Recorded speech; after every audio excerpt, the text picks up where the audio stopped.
this video, then you have given fair share on chores in Desmos a fair shot. With that being said, you were supposed to try the activity on your own. If you got stuck on maybe slide 3, watch this video until slide 3, hit pause, and then continue to do the task on your own, and then come back to this video. So let's get started. The Washburn family decided that someone needs to keep an eye on their animals during the night. They decided the children would take shifts each night, with one child at a time guarding the animals.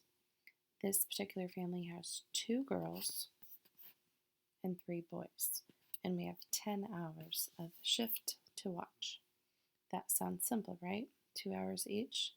But the girls have chores and so do the boys. So to balance out the other chores, the boys have to watch the same amount each night, and the girls have to watch the same amount as each other each night. With that being said, on slide 2, you are asked to write an equation for the girls' shift and the boys' shift.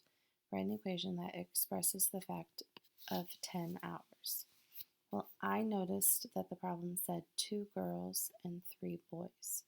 So if I take 2 times the number of hours each girl would watch, plus 3 for 3 boys times the number of time each boy would watch, then that must equal 10. So that could be my equation for this scenario.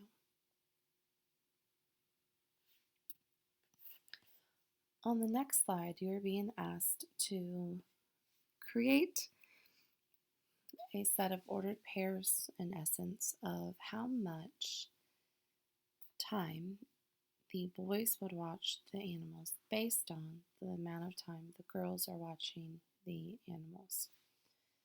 So if I was going to calculate that, I would grab my calculator, and whatever amount of time the girls were going to watch. So let's say there's 2 girls and they were going to watch 2 hours each. So I take 2 times 2 to figure out how much time the girls are watching, which is 4, and subtract that from 10 to see how much time is left to be watched, and that's 6. And if there's 6 hours to be watched and 3 boys to do it, I would know that they're going to watch 2 hours each. So again, I take the amount of time that the girls are watching, take that times 2, subtract it from 10, and divide by 3. So if you have not yet tried slide 3, use those instructions and try that. When you're ready, go ahead and hit play. For you to have the chance to check your work here, this is the results that I got in my table. As I was going through, I found that I had a pattern that I was following, so I was able to check my work as I was calculating that amount of time. So again, if the girls all watch for 5 hours each, 5 times 2 is 10, so there's nothing left for the boys. And when the girls watch none, and I take all 10 hours and divide by the 3 amount of boys, I get 3 1/3 each for them. On slide 4, we want to graph this data. I started down here at 5, 0, and then I plotted at 0.3, 2/3, 1 hour, 1 1/3, 1 2/3, 2 hours, 2 1/3, 2 3/3, 3, and 3 1/3. And as I'm looking here, I'm noticing that I have a pattern again, that constant rate of change. So on slide 5, what do I notice about the graph? It is linear.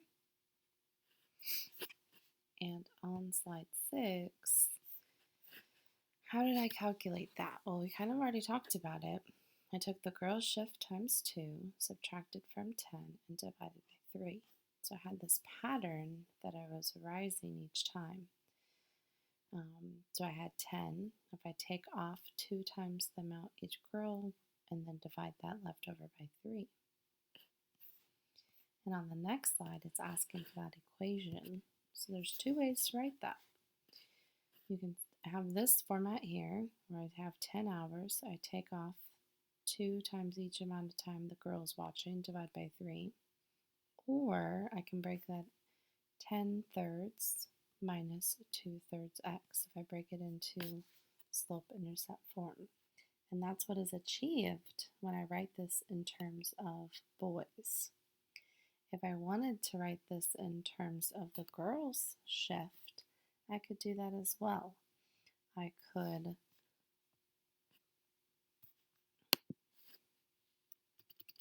if I wanted this to say x equals, again, I have that 10 hours.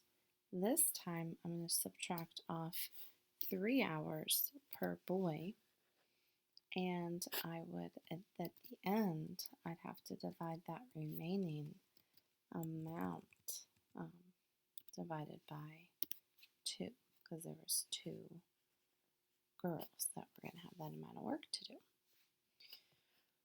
So we were able to start with this equation here